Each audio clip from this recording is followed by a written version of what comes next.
Hi, everybody. It's Plastic EP here.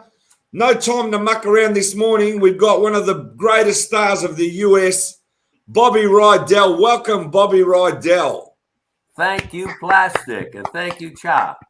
It's a pleasure to meet you, Mr. Rydell. And before we start the show, we do want to let you know we are Plastic EP and Chachi live. Now, Plastic's in Australia, in Melbourne. I am just outside of Boston near Cape Cod. And we have, no Plastic, I'll tell you, a lot of people use the term living legend loosely. But in this case, it is so true. We are sharing the screen with a true living legend, an honest to goodness teen idol. I've been a fan of his since I can remember. 34 top 10 hits, over 25 million records sold. He's been on so many stages, from the Ed Sullivan Theater on the East Coast to the Hollywood Bowl on the West Coast to Australia and all over the world. He is beloved.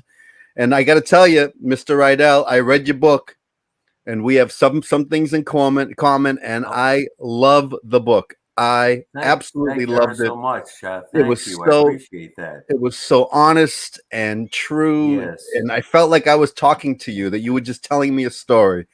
Yeah, and, it kind of seems like the book kind of seems like that I'm talking to somebody in their living room. You know, it's very sincere, it's very honest, and very true. Yeah, thank you ever so much, Tom. It is totally true. From you in your bedroom smelling the bread from the bakery next door. Yeah. Oh my God. You know, it was called Giuffre Bakery. I tell you, being an Italian, being an Italian from Calabria, I know that's real. That might Calabria. be fake Italian. Is that fake Italian or is that real Italian? No, you're Calabrese. Yes. Oh, yes. Which means cabados, which means hardhead. That's right. That's right. My first wife, God bless her soul, she was mezza Calabrese and mezza Abruzzese. Ah, very, very nice. But I got to, as a kid, as an Italian kid, to this day, one of my greatest joys is going into an Italian bakery. I mean, there's nothing like it, and I still enjoy it to this day. And it brings me back with the pastries and everything. I love food, your grandmother's cooking and everything. What a great story. The best. Grandmom's cooking was the best. And, Plastic, I have so many questions, but please, why don't you start? Because I am so I just want to say something to Bobby. This is the man that put out Volare that everyone loves. And I said to him, it's not too late, Bobby. You can go out there as the wedding singer. Go out there and sing one song, Volare. They'll give you a dinner as well. And it'll be the greatest thing you ever do. And I can't tell you, if I was Bobby Rydell, the day I put out Volare, and I mean, everybody loves Volare. It's so big, right? If he'd have gone and done bookings just for a wedding, one song, that would have been the greatest thing. Imagine how many bookings you would have had, Bobby. Seriously, and it's not too late. Well, you know what, Plastic? The first recording was Domenico Modugno, who wrote and recorded Volare. The second one was Dean Martin, and mine was the third. And like you were saying, Plastic, most of the weddings here in the United States, I don't know about Australia, but they play my version for some reason or another. Well, I know why. Because it's the coolest version. Yes. It's the greatest version as far as I'm concerned. And I want to show you something that's very rare while you're there, Bobby. Look at this. I'm going to show you now. That is an Australian release, 1963, Bye Bye Birdie, the original record by Anne Margaret. I bought it. But not only that, if you read to the left, it says, not for sale, sample record. That's the promo record. No one's got that. I went out to buy that because I knew we were doing our interview, and I wanted to show you 1963 Australian release, promotion record, Bye Bye Birdie. But of course, your co-star, Bye Bye Birdie. Now, what are the songs of that particular record, Plastic? Okay, I'll tell you now. What I'm going to do is I'm going to actually show you the record. Bobby, just give me a second. I'll get rid of this. I saw it. Yeah, go ahead. Yeah, but now you can see it proper. This is the record here. I'm going to show it to you. There it is there. I'm going to read it to you. Just give me a minute. to find it because I'm here upside down in Australia. Hang on. Right. We got Bye Bye Birdie on one side, Right? and on the other side, Bobby, we got. Hang on, it's upside down. It's upside down. Take All the Kisses. What the Anne hell Margaret. is that? Take all the kisses. And Anne Yeah, Margaret and look at B this side. what I- it says I- there, Chachi. Can you read that out? Just there. I'm not aware. I'm not aware of that song. Take all of the kisses. That's an Anne Margaret B side, it looks like. Yeah, that's the B side. But let me tell you something, and this is true, Bobby. My wife, Vicky, looks like Anne Margaret. I love Anne Margaret from my heart, like I love yourself, right? You're a very lucky guy, Plastic. If She if looks your like- wife looks like She looks Yeah. like Anne Margaret, and that's why I married her. I'm telling you not, the truth. not too shabby, mate. Not too shabby. 35 years, but I wanted to God show bless. this to you, Bobby, because this is very hard to get. So I wanted to just show you the Australian Bye Bye Birdie. Yep, there it is. I must tell you, Mr. Rydell, that Wow, movie. I'm sorry, Chuck. No, that's okay. The movie, I think it was a great film. It still is. It holds up after all these years. I loved Hugo, the best dance scene in any film, and I thought you were fantastic. Well, thank you ever so much. I'm not a movie star. I've never been a movie star, but to be associated with one motion picture, Bye Bye Birdie, like Grease, they're classics. All of the kids here in the States and possibly in Australia too, when you're going to high school, they either do Bye Bye Birdie or they do Grease. Right. Yeah. Tell me about the dance scene. How long did it take for you to get that down? Oh my God, Cha. I was never a dancer per se, as far as like laying taps down, like a tap dancer, but I was always a good mover. And our choreographer was a girl by the name of Anna White. And it took 2 weeks to rehearse that particular, dance segment in Bye Bye Birdie, the Lots of Living number, and 2 weeks to shoot. And I worked. Excuse me. I worked my ass off. I really worked my ass off. And it's one of the great dance numbers in either Grease or Bye Bye Birdie. It's just a fantastic number. Now, when you filmed that, was it one complete take, or was it a very large take? Oh, no. Oh my God. Like I'm saying, it was like 2 weeks to shoot, so, there were close-ups of Anne, close-ups of me, close-ups of Conrad Birdie, Jesse Pearson, who played Conrad Birdie, so yeah, it was, like I said, a couple of weeks to shoot and possibly 2 weeks to, 2 weeks to rehearse the tune, dancing wise, and 2 weeks to shoot. It is just a brilliant, and I've watched that so many times through the years, and you don't even break a sweat. You just look so cool. Really? I just love that film. It meant so much to me. That's why I'm so excited for you to join us today, because I am a big fan. And I love Jesse Pearson. I thought he was a great character. Tell me about Jesse. He was. I'll tell you what. He was a sweetheart of a guy. He really was. And, I forget who the heck was it who played Birdie in the stage play. I'm trying to remember. Oh, God, I can't remember. But anyway, he played the part of Conrad Birdie. And he was wonderful. He was absolutely wonderful and a real nice gentleman. And I think I'm trying to remember, maybe a year after Bye Bye Birdie, he passed away. Really? From what I don't remember. But he was very young at the time. When I did Bye Bye Birdie, I was 21 and Margaret was 22. So Jesse had to be somewhere in that ballpark, I would imagine. Wow. Well, it's such a fun movie. I just loved it all. Hugo was a great character for you. And I think if you stayed in, and you've said this in your book, if you went to LA, you would have been a movie star. Well, you know what? A dear friend of mine, Frankie Avalon, we grew up together. I was 10 years old. Frankie's 2 years older than me, 12 years old at that time. And he moved to the West Coast. I stayed on the East Coast in Philadelphia.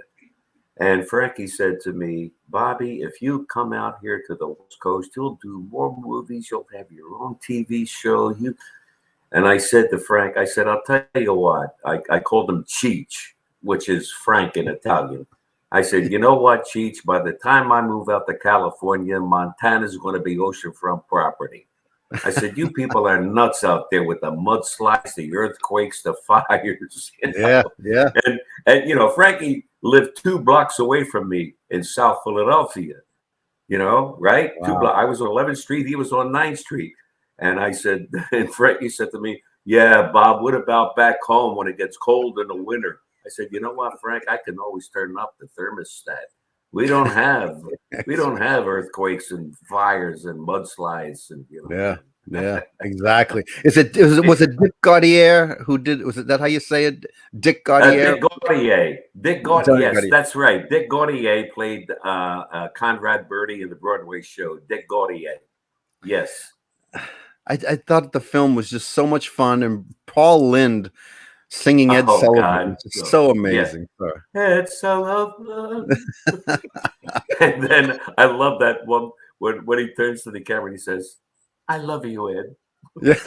Love you, Ed. Man, I love you, Ed. That film has been so special to me over the years, and it's a lot of fun to watch. And to be here with Hugo Plastic, it means so much to me. He's a great guy.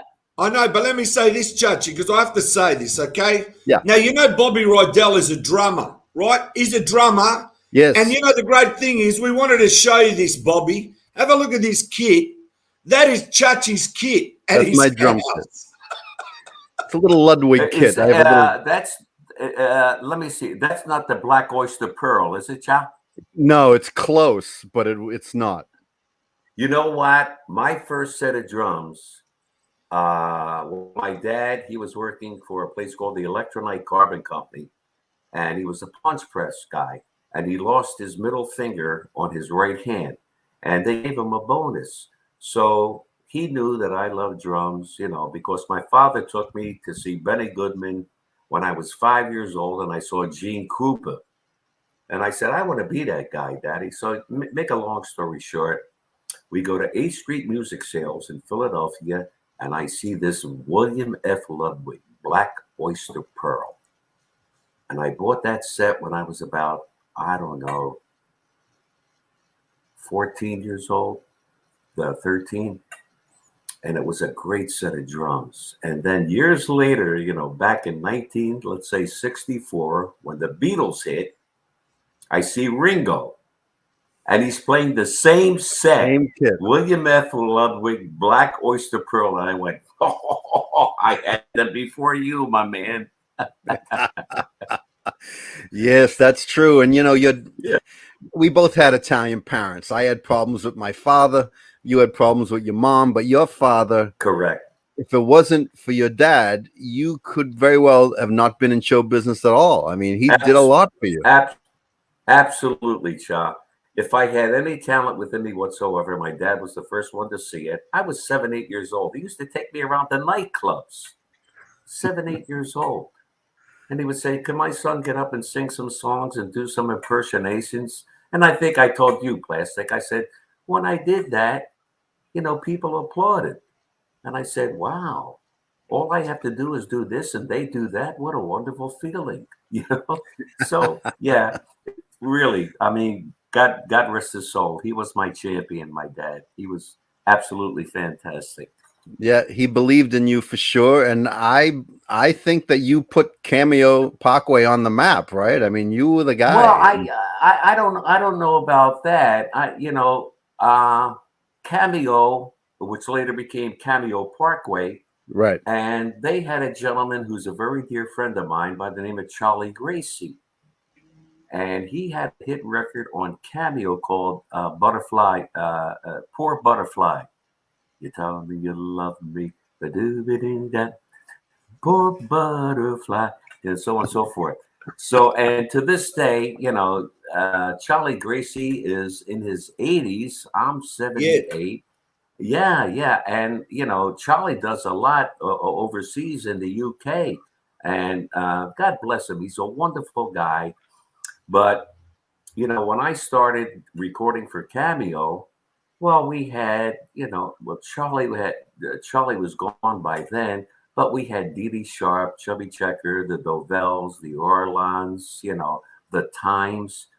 It was a great recording company. And like Motown, when you dropped the needle on the record, you knew it was either a Motown record or a Cameo Parkway record, just because of the sound. Wow. Yeah. I mean, most people go to LA, New York, and you just looked in your own backyard and there was a label there and they picked you up and you had so many hits. Yeah, Oh, fantastic. Wild yeah, for One, sure. all those great songs. Oh, What you got to well, yeah. understand is, right, Bobby comes into the music scene at the top of cool. There's something called coolness. This doesn't exist anymore. He ended up meeting Frank Sinatra for a dinner. The guy is like the ultimate cool. I go to YouTube and I watch his videos from when he was with Dick Clark and on all these shows, and he's the ultimate cool performer. That doesn't happen now. Imagine back then, right, in the early 60s, and you're in New York and you're doing a live show with Dick Clark, and here comes the carriage, and Bobby Rydell comes off, and he's so... That doesn't exist. Like, this is before the Beatles, like this is like the ultimate. I can't even comprehend how great it must have been. Well, that was walking about, around New York. that Plastic. That was about 1960 when I came off the carriage and I did Volare. Yes, I love that video. And then you go through, great video. it's really fantastic. But the thing that's interesting, and this is kudos to you, Mr. Rydell. I will call you Mr. Rydell. No, please, Bob. As you called Mr. Sinatra, and then he told you Robert. Well, I had to call him Mr. Sinatra. God forbid. Did he say to you, "Do you want a Coke, Bobby"? What was Yeah, the story yeah, again? yeah. He said, "Do you want a No, drink?" And well, you didn't ask for anything Yeah. hard, and you said, Well, I "I'll think just have a that Coke." Plastic, you know the story. This was at the Copacabana, and Joey Lewis was the headliner, and Sinatra came to see him. And of course, Sinatra made the movie The Joker is Wild, which was Joey Lewis's life. After the show, he goes, and I'm 19 years old. All I wanted to do was shake his hand, Chop. We go upstairs to the lounge, and Jules Padell, who was the boss of the Copa, talked like this. I see Sinatra coming from the kitchen doors in the lounge, and I called him Uncle Julie. I said, "Uncle Julie, all I want to do is shake his hand." "You want to meet Frank?" I said, "Yeah, I'd love to." Now, Sinatra is sitting with Sammy Kahn, Jimmy Van Heusen, two marvelous lyricists, songwriters, Richard Conte, a very fine actor, Joe DiMaggio, who played for the New York Yankees, and Sinatra. And Jules Bedell said, "Frank, I want you to meet the kid." Sinatra stood up with those blue eyes, put out his right hand, and he said, "How you doing, Robert?" I said, "Fine, Mr. Sinatra. How are you?" He says, "I'm wonderful. Would you care to join us?" Well, I sat there, child, like an Italian, like a Mama Luke. I was like, San Antonio. I didn't say two words. And then, like Plastic said, Sinatra turned to me and said, "What do you drink, Robert?" I said, "Coke." I figured if I said Scotch and water, I get smacked in the face, But that was the first time I met the old man, and I was 19 years old at the time at the Copacabana. Wow, and you were just see, it was different back then, Plastic. Like today, you can get worldwide fame just by sitting in your house and going online and doing something. But Absolutely, back then, to sweep the world and gain all this notoriety back then, to be able to do that, that's a feat that isn't done today. So kudos to you, Bobby. I mean, you just swept the world. Thank you. I appreciate that. Thank you was so much. Now, Chow, are you in Australia as we speak right now? No, I'm in Boston. Boston. Yes. Have you ever been to the North End in Oh my Boston? God, are you kidding? Are you kidding? The Italian section? Forget about it. You're in Boston. Are you Yes. freezing your ass off as we're doing here in Philadelphia? Yes, we are both freezing off our asses, and because you were coming on the show the other day, I went to the pastry place, the bakery, and got a big pile of pastry and the lobster tails, Ah, and, just because of having you. Now, I'm looking in my notes, and you're booked for the Lynn Memorial Auditorium this coming December, I think. I certainly hope that's still going to work. Because I don't know if you are you originally from the area, Yes, from Boston? yes, Okay. Do you remember years ago there was a place in Framingham, Massachusetts called the hmm Monticello? yes, the You remember Monticello. that Yes, place? It I was owned do. by a guy by the name of Caesar Tamango. I didn't know And I Cecil. worked there. I worked there. I don't know how many times. I don't know how many times I worked there. Yeah. And then there was another club in Boston. Was an old nightclub. Oh Mm, God, I can't. I'm trying to remember the name. And they had people who were upstairs and then downstairs. What the hell was the name of that? It wow. was one of the famous clubs in Boston. Hmm. Oh, gee, I can't remember right now. I got a Might brain have. fart. Yeah. You know. Well, I know But you. I love that area. I love Massachusetts. I love Boston. It's just a wonderful. It kind of reminds me where I was born and raised in Philadelphia. Yeah, Many yeah. historic values. Many historic values. Well, Plastic Lynn, Massachusetts is not far out of Boston, and if Bobby's No, playing there in December, I'm gonna go see him because I think he's the greatest, man. He is the He's greatest. the greatest. But let me say this well, now: we got to have a laugh, you Bobby. got to Right? make yourself known, Cha. If in fact we do that date, in Lynn, because you never know what the hell's happening with this COVID bullshit. No, but hopefully we'll all be in a good place in December. I'll be there, and I'll come looking for you if you don't mind, just to give you a hug and thank you for everything you've done for us. You're just such a great man. Thank you Now, I ever just so want to much, ask Cha. Bobby Appreciate it. this. I want to ask Bobby because you got to understand. We got Fabian, and we got his other friend, as I said, Frankie Frankie. Avalon. Frankie. That's right. Now, I'm imagining this, Bobby. I'm like you. I'm imagining this, right? Bobby's at home, right, for years, whatever, and Frankie keeps ringing him up and say, "Bobby, can you come down and play in one of the beach movies with me? Come on, Annette's here. Can you come on down?" Or Fabian rings up and say, "Can you come on down to one of my Speedway movies?" Did that happen? Did they ring you all the time and say, "Come on down, Bobby"? No. Frankie never called me. Are you kidding? No. I mean, as close as we are, I've known Frankie since I was 10 years old. Frankie was 12, you know, and we're still very dear friends to this day, but he never called me to be in a movie with a net Funicello.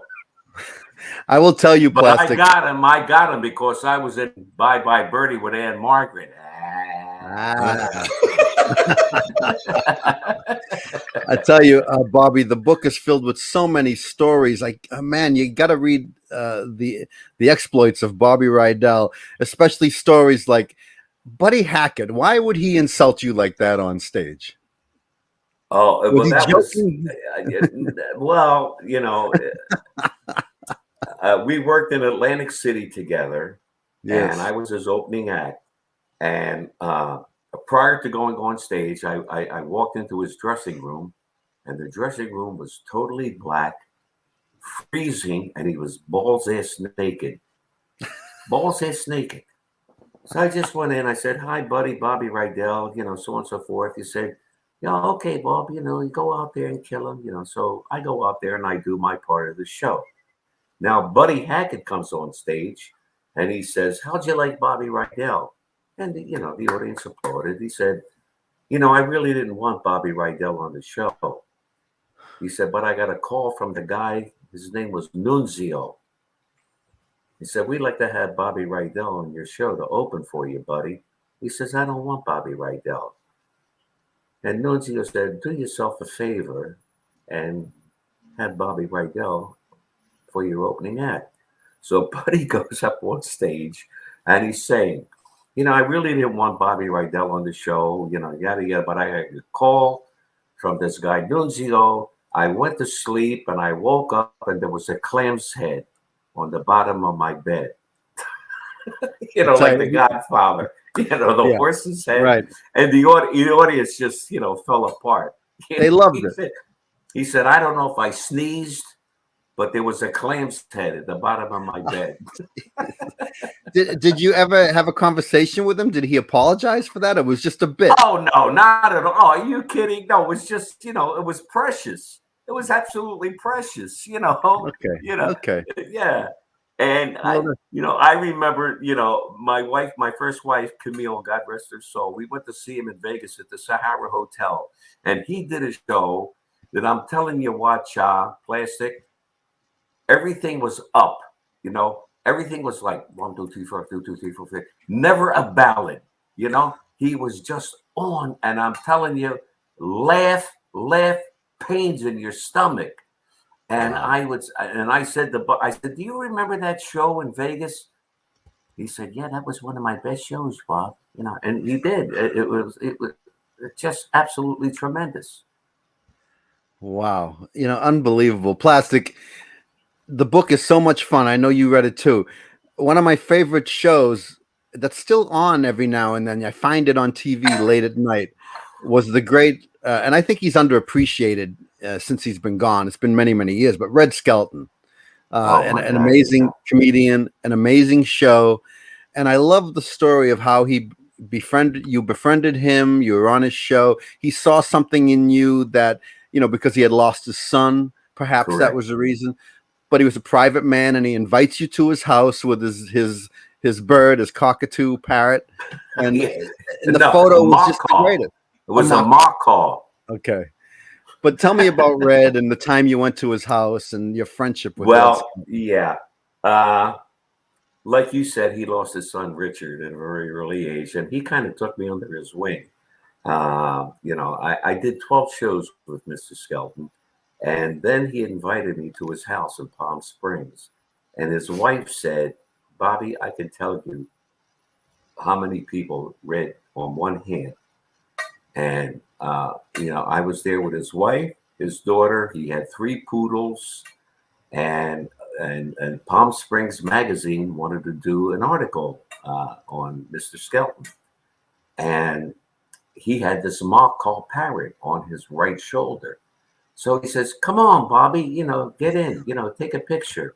So I had my arm around Red, and it was on his right shoulder, and the mock call, bit my finger.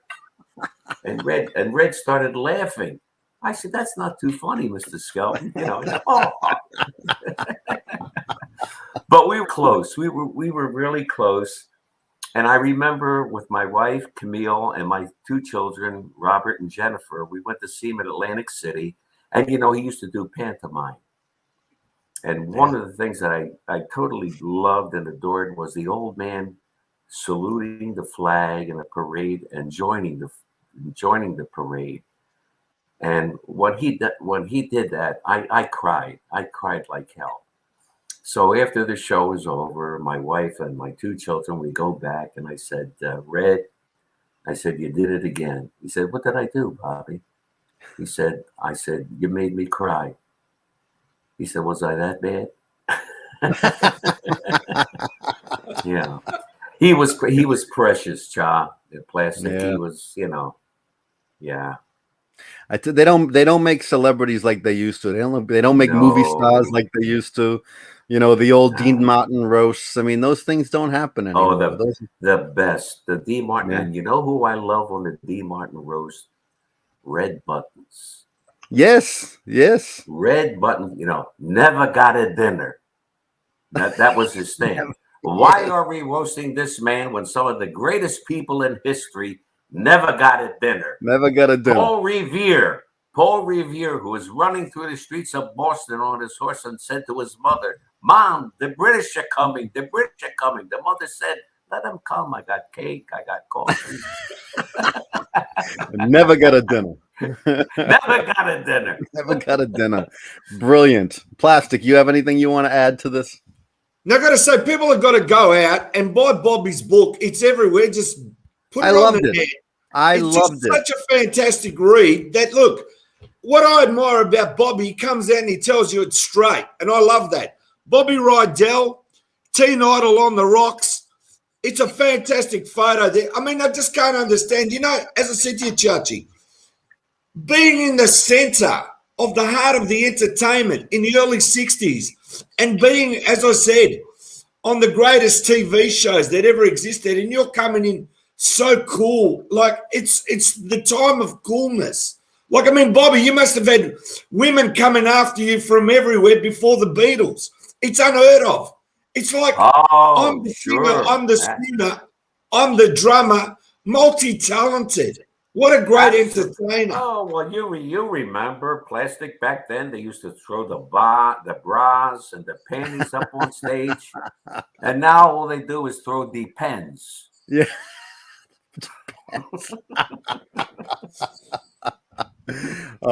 Bobby, you Can know, I ask you, Bobby, please, just for Yes, me, can you just yes, sing sir. me just a little bit of Volare? Just a little bit. I just got to hear you sing a little bit if you can. Volare, whoa, cantare, na, whoa, whoa, whoa, whoa. Let's fly way up to the clouds. Is that good enough?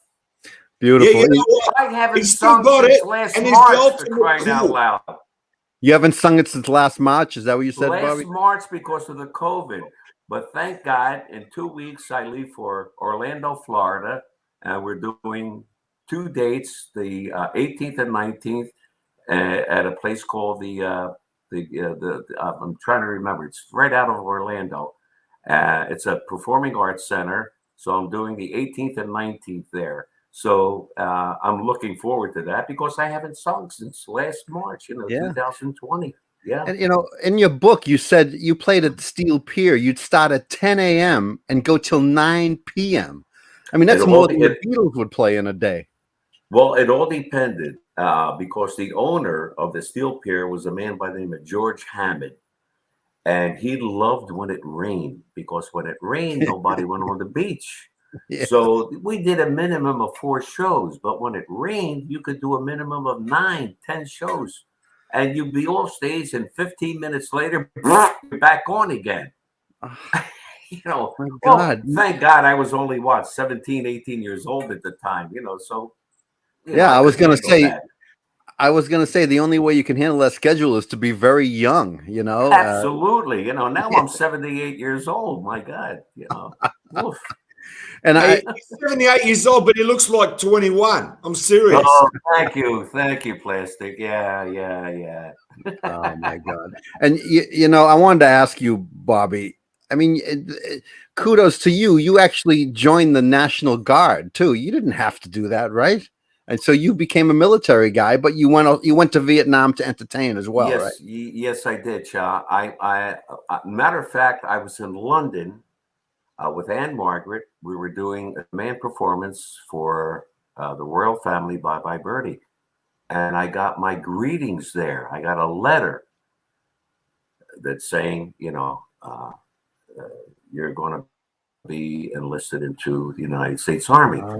So my manager at the time, Frankie Day, we went to a National Guard unit. And that's when I went to a place called Fort Dix, New Jersey. And I took my basic in 1964, and I was National Guard. And I spent 7 years, in the service. And then back in 1965, I had the great honor and pleasure to go over to Vietnam and to entertain the troops. And it was one of the greatest experiences, Cha and Plastic, that I've ever had in my life. Being military and going over just to make those guys feel happy for an hour, a couple of hours, whatever it may be, And that's something that I hold near and dear to my heart, to be able to go over to Nam and make those guys. I was there for a month. I went to play Kuan, K, Kwen Yan, Kantum, Bambi, Tuat, Fan Rang, the Trang, you name it. I was all over the joint. And I remember I was working for 10 Green Berets in a place called Kantum. and all I was, it was a tennis court, and we had two go-go girls, from New York City, because the guys, the service guys wanted to see TNA. They want to see tits and ass, let's face it. So I'm on stage, and my manager wanted me to sing this one song. And the one song was What Kind of Fool Am I? Okay. So I'm singing, What Kind of Fool Am I? And all of a sudden I hear, Who never fell in love? And the guys are saying, Don't worry, Bob, it's outgoing and it's not incoming. They were throwing howitzers, to the gooks that were like 10 miles away. Oh God. Well, It was one of the greatest experiences I ever had in my life, being military, and just to perform for those guys, I mean, just going to field hospitals and seeing 18 to 19-year-old guys, with limbs blown off, and Jesus Christ, man, I'm so happy. I am so happy to be a United States citizen, and a member of the military for the United States Army. And I want to thank all of you guys, Plastic in Australia, for being so monumental to us, during that particular time. And I flew with a lot of Australian pilots in Australia, in Nam. And you know how much I love your country, Plastic. You know how much I love your country. I've been there 20 some odd times in my career. And it's one of the greatest places. Everybody, what's one of the best places you like to work, Bob?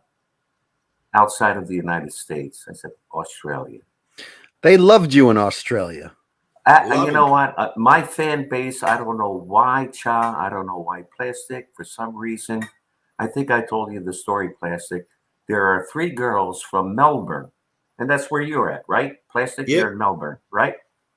They come to Melbourne, Sydney, Perth, Brisbane, and they always sit in the front row, and they do my background music.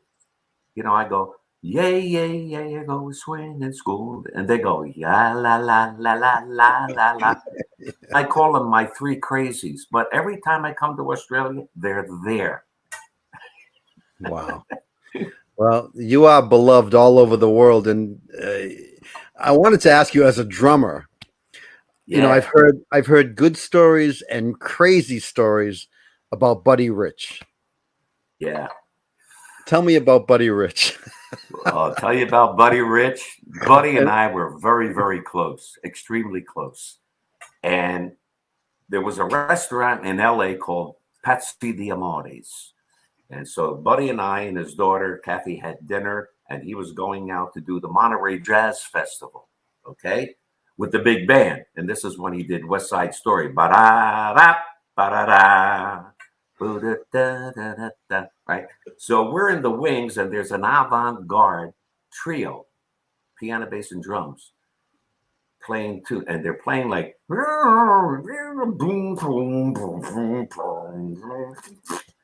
and Buddy says to me, what the hell are they playing, man? And because I know how Buddy, reacts to certain things. And I said, Buddy, you don't know that tune? He said, no, man, I don't know that tune. What the hell are they playing? And I started singing to Buddy. And now the purple dusk of twilight time sails across the meadow. I was singing Starlight Time, and he fell down. He fucking laughed his ass off, man. Well, But you know what? I first met him at Birdland in New York back in 1960. He introduced me from stage at Birdland, man. And now he comes after the set, and he sits with Lou Spencer, who was one of the guys who put my act together at the Copacabana. And Lou knew him for years. So I'm sitting with Lou Spencer, my manager, Frankie Day, and then Buddy comes over. And, I'm in awe, man. So prior to going on to his next set, I said, Mr. Rich, I said, can I have your autograph? He put out his hand and he shook my hand. And he said, that means more than an autograph. I said, well, thank you ever so much, Mr. Rich, but I wanted his autograph so goddamn bad. And years later, when he did the West Side Story album, a lot of people were like Judy Garland, tons of, And I remember a thing that the God rest his soul, Bobby Darin wrote to me, and I wrote it, and it's on the album, and I wrote, "Dear buddy, I wish for you what I wish for myself. Your friend Bobby Rydell," and that's what Bobby Darin wrote to me years earlier. Yeah. Wow. Unbelievable. And I love the book is filled with so many great stories. Everybody watching, go out and get Bobby's book. It's so much fun to read. And the great story of Frank is performing, and it's filled with so many stories. We can't get into all of them here, but Frank is doing a show and he's about to introduce someone from the audience. Ed Sullivan would do that. Hey, in our audience tonight. So Frank was doing it, and you recall, Mike, in your book that Mike Douglas was getting ready to stand up. And who did they call? He called Bobby Rydell. Yeah, my wife and I, Camille, my first wife, God rest her soul, we're sitting. And it was at the Spectrum in Philadelphia, where the 76ers play basketball and the Flyers play hockey. And a guy comes up to me, he says, "You Bobby Rydell?" I said, "Yes, sir." He said, "Mr. Sinatra would like to see you." I said, "Can I take my wife?" He said, "Wait a second." And okay. So now we go back to the dressing room, and Dorothy Ullman, who was Sinatra's secretary, we walk in. Sinatra's back was facing me. So Dorothy says, "Mr. S, there's Bobby." And he turns around. He says, "How you doing, Robert?" I said, "Fine, Mr. S." I said, "This is my wife, Camille." He went, kissed her. I had the program book. "Could you sign this for my children, Robert and Jennifer?" He did. And then he says, "What's the crowd like?" I said, "Well, there's about 25,000 people out there, Mr. Sinatra. I don't think it's going to be a problem, So in Italian, I said, "State buon, e per giornata, feel well and live 100 years." He kissed me, I kissed him, and we left. Now he's on stage, and a disc jockey in Philadelphia by the name of Sid Mark played nothing but Sinatra. And Sid and I were very dear friends, and he's sitting next to Mike Douglas. They're sitting front row, and Sinatra's on stage, and Mike Douglas had a TV show in Philadelphia, the Mike Douglas Show. Huge. It lasted for quite a few years. Mm-hmm. And Mr. Sinatra says, "I'd like to introduce someone to you who's a saloon singer, such as myself." And Sid Mark, I never knew this. Sid Mark said, "How about a nice round of applause for my friend?" And Mike Douglas started standing up from his seat. And Sinatra said, "My friend, Mr. Bobby Rydell." Mm. Well, I'm sitting with my wife, and he's going, "Where are you, Bobby? Where are you?" I'm not saying two words. I'm going to forget, Now everybody around me is saying, "He's here, Frank. He's here, Frank. Throw the light on him." I stand up, the spotlight comes on me. The old man goes like this. I go like this. Everybody's saying, "Bring him up, Frank. Bring him up. Bring him up." God.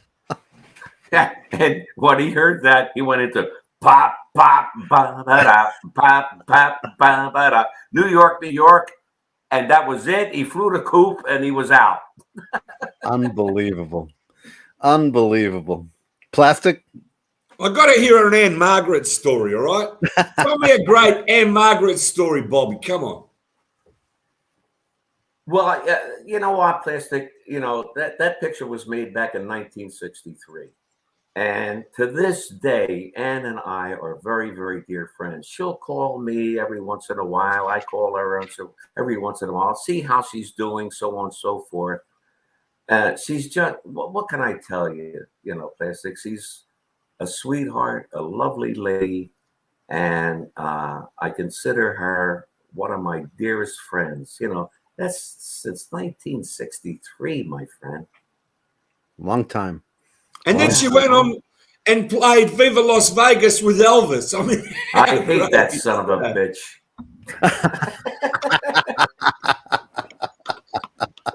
That's very funny. Now, No, you know, no, Bobby, I'm only. I mean, I love Elvis, but I'm saying, why the hell did you go with him? Why couldn't you go with me? I was only 20. You were 21 at the time. I you wasn't know, even married at the time we did Birdie. wow. And you know, Plastic, being an Italian along with Mr. Rydell, we love food. And I do not think that garlic is bad breath. I think garlic is a very nice fragrance, I should say. But George Burns didn't think that, right? Oh, The book is filled with so many stories. It's amazing. oh yeah, I took him. When we were working at the Sahara Hotel, and in between shows, we went to an Italian restaurant downtown in Las Vegas, and everything was garlic, garlic, garlic. So we're doing the second show, and he would say, "Get the hell away from me, Jesus, God." You got to understand, I come from Greek parents. My parents are Greek. So whether you're Greek or Italian, it's the same thing. But I got to say, Bobby, did you have a lot of Greek friends and go to Greek taverns? Did you like Greek food? I'll tell you what. We have a restaurant where I used to live in an area called Penn Valley, a Greek restaurant, which is absolutely fantastic. Fantastic. This, a lot of money, very expensive, but it's well worth it because the food is tremendous. Plastic. Yeah, yeah. Oh, I love Greek food too. But I will tell you, Bobby, you worked with everybody, the biggest names. I love the photograph of a young Bobby Rydell. You must have been about 19, 20, doing the whole Jack Benny thing on stage Oh with Jack, yeah, doing the stance. I mean, you yeah, worked with right. the greatest entertainers in the world. Yes, I was very lucky, really lucky, Chop. My first appearance in Vegas was with Mr. Burns. We did 2 weeks at the Sahara Hotel, and I would come down when we were done. I would do 20 minutes, then he would come on, and we do a soft shoe together. And he would, and the tune was "Some of These Days," and he would sing it like, "Some of these days, days, days, you're gonna miss me." And I would do it like Bobby Darin. "Some of these days, you're gonna miss me, baby." And then we go into a soft shoe. And then when I was done, I go upstairs, get out of my tuxedo, come down, and watch him in the wings every night for 2 weeks to see how he delivered a line, his timing. And I was so fortunate, Plastic and Chad, to work with Burns and Benny and Milton Berle and uh, Perry Como, Danny Thomas. And, as a young guy, you could do nothing but learn from these people. Yeah. And And that's why I thank God that I had the opportunity to work, with those great people in the business. What a and thrill. What a thrill. yeah, and a lot of that work is up online. It must be gratifying to you. You can go on YouTube and you can punch up the Yeah, interaction you had with Perry Como. He asked you to do Crazy Guggenheim, right? yeah, And that's yeah, all there. right. And you must be, in retrospect, you must be so gratified to see all this stuff still alive on the line online where people can watch it. Yeah, I never knew about that shot, and then, one day I just, go to YouTube and I search Bobby Rydell. My God, I never realized there was so much stuff on there. Yeah. With Milton Berle and Jack Benny and Perry Como and Danny Thomas and oh my God, and to relive all of that stuff, how wonderful. When I was working with Milton Berle, the show didn't last all that long, but I recorded a song on Capitol, and it was the theme song of the Milton Berle show called "You Gotta Enjoy Joy." And I recorded it with Capitol, with big band, big band. We had 4 trumpets, 4 bones, 5 saxophones. Louis Belson was on the date, Chop. Louis Belson was playing drums on the date. And Milton Berle wrote the lyrics and the melody. And the song, you gotta watch it, man. Go to YouTube and see Bobby Rydell. You gotta enjoy Joy, and it's a great tune that Milton Berle wrote the music and lyrics. So we're doing the date in L.A. and Belson is on drums, and the chart starts off something like this: popped, popped, ba da boom, ba doom, ba da da da da da, boom, ba da, ba doom, ba da boom, ba da da. You gotta enjoy joy, right? And he's playing it on a ride cymbal, ding, ding, a ding, ding, a ding. So now we finish like one take, and I go over to Louis Belson. I said, Mr. Belson, I said, would you mind playing the first, 4 bars of the tune on a closed hi-hat? You gotta win. He says, is that what you want, Bobby? I said, if you don't mind, Mr. Belson. I'm telling Louis Belson how to play the goddamn chart. Am I kidding or what? But he did. He did it on a closed hi-hat. And then when it opened up, he went to the right cymbal. Dang, dang, dang, dang, dang. Unbelievable. Unbelievable. And it brings me back to your dad. He must have been so gratified to see the level of your success. For sure. And you must have been, I can't imagine what it's like to go out and buy your parents a home, and yeah. it must have you know been what? beautiful. Yeah, that's that story. That was 1963. We were living in South Philadelphia, and I was making a good deal of money at the time. And I decided, well, it's time to move out. To this day, there's an old saying, and I'm sure the same thing, in Boston, as far as you're concerned, Chop. You can take the kid out of South Philadelphia, but you can never take the South Philadelphia out of the kid. And that's so goddamn true. But I wanted to do something good for my parents, and my grandparents, my mom's mom and dad. We moved to what they call the main line, which is a very exclusive section. And I bought a home, and my mom, my dad, and my grandparents, my mom's parents, moved in the day that Kennedy was assassinated, 1963, November, I forget exactly, November. And I was in London. I was in London doing shows. And then I came back home, and my mother was a mess. She was a total mess, because she was born and raised in South Philadelphia. And, when we moved up to this area, the main line, where are we gonna get your clothes cleaned? Or where are we gonna buy the meat? So I said, where the hell do you think we are, Mom? In Jabip, we're only like 20 minutes from Center City, Philadelphia. She put me on a goddamn cross. She did. She put me on a cross, my mother. She wasn't a very nice person. My mom. And I remember there was a dear friend, Dr. Jeffrey, Philadelphia, Jeffrey Medical Center. And I thought I did something good. I thought I was really doing something good to take my parents and my grandparents and move them to a beautiful home in Penn Valley.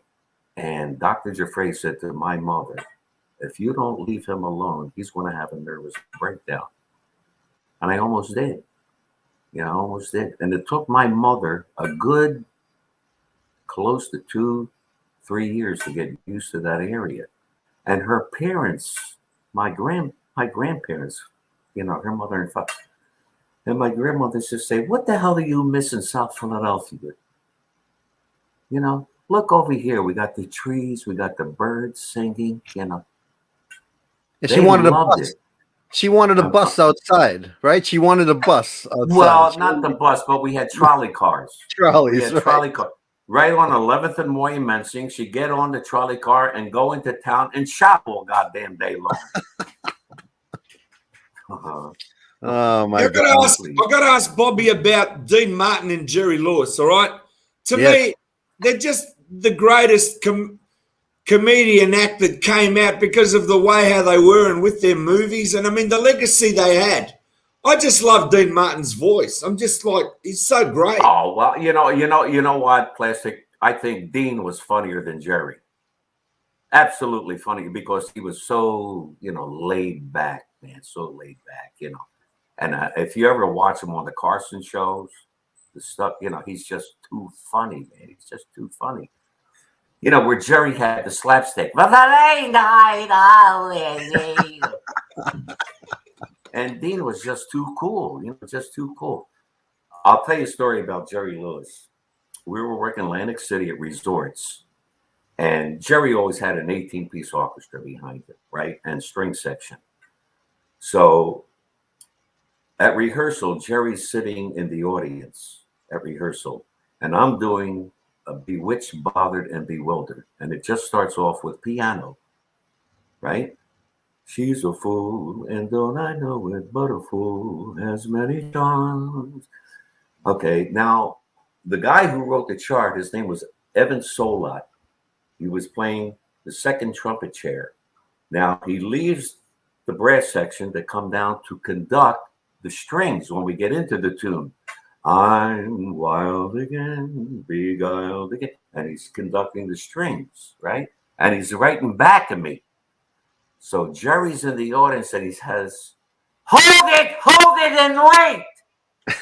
And I went, holy Christ. I said, I thought I was doing a great job with the song. And he said, Bobby, the conductor is in your light. He's doing all of this. Everybody's going to be looking at him. They're not going to be looking at you. Move him. So we moved him all the way over, from the audience, stage left. And he conducted the string section, He was right about that. Oh, absolutely. Absolutely. And prior to the first show, I go into my dressing room and I'm looking for my bow tie. And I where the hell's my bow tie? I can't find it. So I go into Jerry's dressing room. I said, Jerry, I can't find my bow tie. I said, do you have an extra bow tie by any chance? And he picked up my bow tie. He says, does it look like this? And you say in your book that, man, Jerry Lewis could dress in a tuxedo and a suit, right? Oh, He was. Yeah. Oh, he had everything lined up.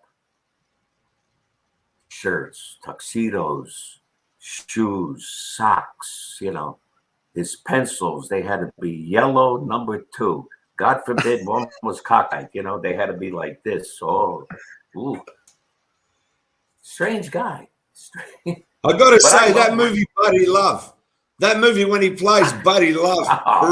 Great movie. That's ultimate coolness there on the piano with the cigarette. Great movie.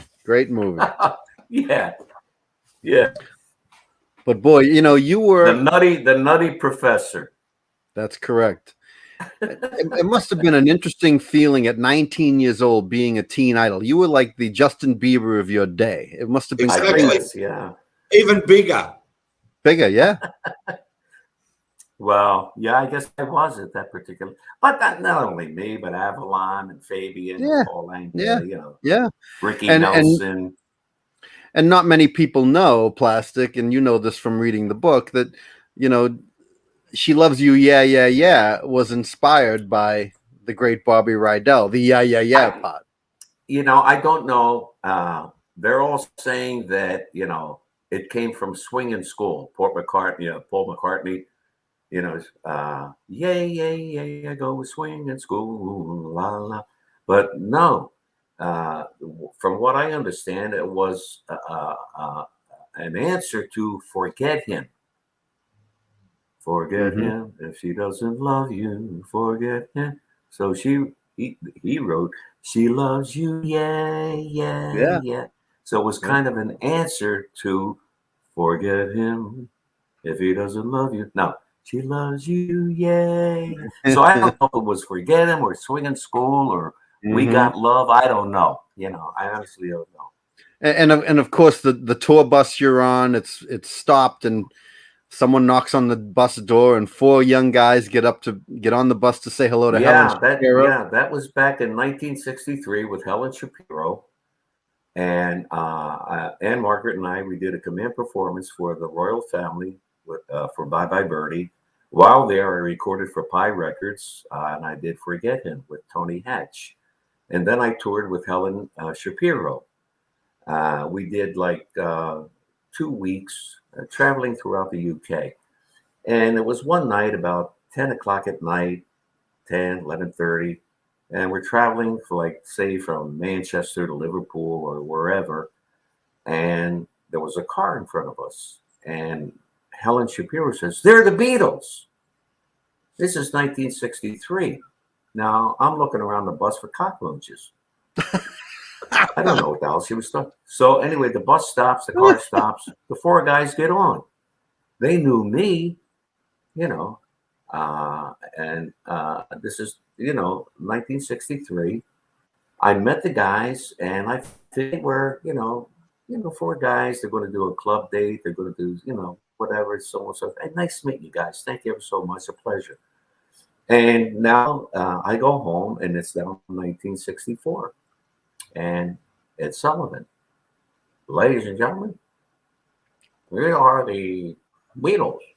And they come on. I went, holy Jesus. I said, I met those guys, And it's really a kick in the ass is that, back then we didn't have, the phones with the camera, this, that, the other thing. What a great picture that would have been.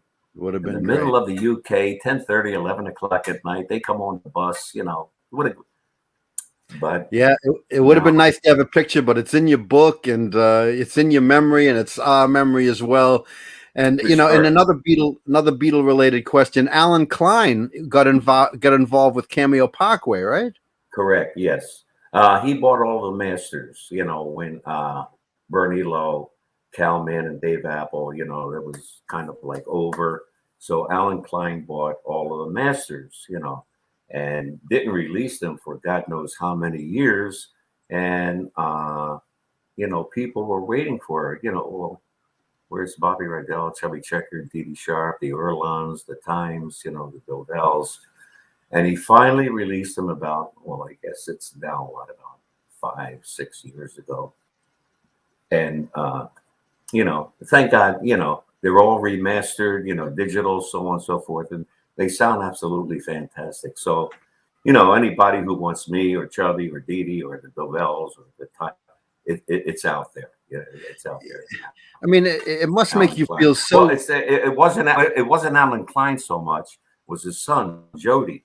Yes. Jody Klein, who decided, hey, we got to put this stuff. Let's go in and digitize. Whatever the hell they do, and so it's been out quite a few years now.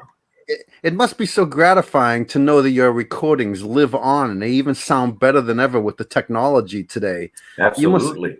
It must feel so good for you. It's so good to have them. Absolutely. I remember when I recorded my first song, my first hit record, Kissin' Time, Cameo was on 1405 Locust Street in Philadelphia.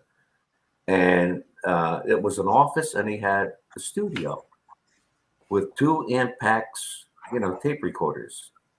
And Dave Apple was the engineer. And the studio was like a 2x4 studio. And I recorded with a group called Georgie Young and the Rockin' Box. And Georgie Young was a marvelous saxophone player. He played sax, he played tenor, alto, baritone, alto flute, bass flute. He played every instrument on the reed chair, and a marvelous player. And he's the guy who played the solo, in Kissin' Time. And we did it in a 2x4 studio, and the sound was fantastic. It's just 2 Ampex tape recorders. Yeah. And back then you sang it, and if you were flat, that's what the hell happened on the record. If you were sharp, that's what the hell. Now today, if you're flat, you're sharp, they can fix it. They bring you up, they bring you down. That's bullshit. Total bullshit. Yeah. And that's exactly. It's not like the old days. Now, let me say, I want everybody to go out there on the internet now, look for Bobby Rydell's book. It's one of the greatest books written, Teen Idol on the Rocks. And I've got to say, this book, what a fantastic book. What a fantastic story. What a fantastic man. And I just want to say on behalf of Chachi and Plastic EP, I got to tell you, Bobby, the world loves you. And every day you wake up, and I mean this sincerely, you just don't know how many people you've made happy. And go to YouTube to see a living legend, a music living legend. the epitome of coolness. This is the man, Bobby Rydell. And we love you, Bobby, and I want you to know that sincerely from the bottom of our hearts. Plastic, I thank you ever so much. And I told you the last time we did the interview, right? I think the last time I was there in your marvelous country was 2015. Now it's 2021, so that's 6 years. And I honestly can't wait to get back. And when I get back, and hopefully, Melbourne. What is the great the nightclub there in Melbourne that I worked there so many times? Well, there's the Crown Casino now. Well, yeah, it's in the Crown, Crown Casino. Yep. What was Palladium Room, I think it's called. No. It was a great night, whatever. So when I get back, God spares, you and I, because I told you before, we have to have some oysters Kilpatrick night. I love oysters Kilpatrick. I love oysters Kilpatrick, and let me tell you, Bobby, the oysters Kilpatrick are on me, and I'll take you out for a day to the Yarra Valley where the wineries are. 1 hour from Melbourne. I'll tell you what. I'll tell you what, Plastic. The last time I was there, I don't have 6. I have 12. I have maybe 36. Yes, so of course. I don't want to stick you with the tab, mate. It's all right, Bobby. It's all right. A couple of dozen on me. Don't worry about it. It's fine. I don't mind. We'll talk a few stories. But I got to say, we'll also have a cold beer. Yes, Chachi. Now, what's the beer? What's the beer in Melbourne? It's very good. There's a lot of beers now. There's Foster's. There's all these different makes now. Well, Foster's have been around forever, But what is the primary beer in Melbourne now? Well, they still drink, as I said, they still drink Foster's, but there's a lot of new beers now. There's a Furphy beer. There's all these brands of beers. It's unlimited now with the beers, Bobby. It's not like before. I can take you to a place and it's unlimited beers. Well, I will tell you that you don't have to wait too long in Boston to see Mr. Rydell. He'll be playing the Lynn Memorial Auditorium in December. I hope to be there, and I'd love to go backstage and talk to Mr. R, as they call him, Bobby Rydell. Absolutely, Cha. Absolutely. And, I've been a fan of Bobby Rydell since I can remember. I was born in '57. But nonetheless, I remember as a child, my parents watching that movie, and I would watch it all the time. It would come on Sundays at noon when they used to show the movies at noontime on the network. And boy, Bye Bye Birdie and all of your music, Wild One, Valari. Listen, there's a bunch of Valari versions, right? But yours swings, and I love Frank's. But yours swings, and I think it wasn't Fred. No, I'm sorry, child. It wasn't Frank. Oh, it was Dean. I'm sorry. Yeah. Domenico Modugno, who wrote and recorded the song. That was the first hit, and then of course Dean Martin, and then me. Yeah. But I like totally yours the best. It was totally different version. Modugno and Dean Martin were the same. And Dean had a big hit on it, and mine was totally different, totally different version. Well, first of all, I didn't do it in Italian. Yes. The only Italian was Volare Cantare, and that was it. The rest of it was all tutta inglese, But your version was for the younger generation to enjoy. Well, I guess so. I guess so, yeah. Yeah, it did. Well, Plastic, thank you for arranging this encounter with the great Bobby Rydell, a living legend, 34 top 10 hits, sold over 25 million records when it really counted, back in the day where they really counted the records, not today if they download it. And the man, what a career. And he's still with us today. We're so grateful. You've had some health situations, but you're still here and you're the greatest. Yeah. Man. You're the greatest. Thank you, Chom. Hanging in there. Well, we're going to see you in December. And as I said, he's still the iconic coolness. And I just want to say a big thank you to Charles Rosenay. We love him. Thanks, Charles, for doing everything for us. Yep. And thank you, Bobby Rydell, the great Bobby Rydell. Go and buy his music. He is it's fantastic. I wish make sure you buy his book, looking sharper as ever. I don't see any difference there, Bobby. Look you look at that. the I had same. a lot of it. Had a hell of a lot of hair back then, Plastic. No, but Plastic, what if we looked like that when we were younger? We'd be Charles, ruling the sorry, world. Bobby, I've got to ask you. Now, when you were young and you were 19, did you spend about half an hour working on your hair or an hour working on your hair? Absolutely. Well, we used to put, what was it called? It was a Brill hair cream. spray. I think it was, no. It was a spray. I think it was called hairnet. Hairnet. Something like that.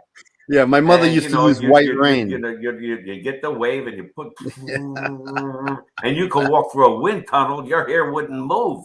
Yeah, it wouldn't move. You touch it, It wouldn't move. It's crazy, man. Crazy. Whose idea was that haircut? Was that your idea, or did your dad say, "Do the big hair"? I don't know. Who the hell knows? That's the way my hair was.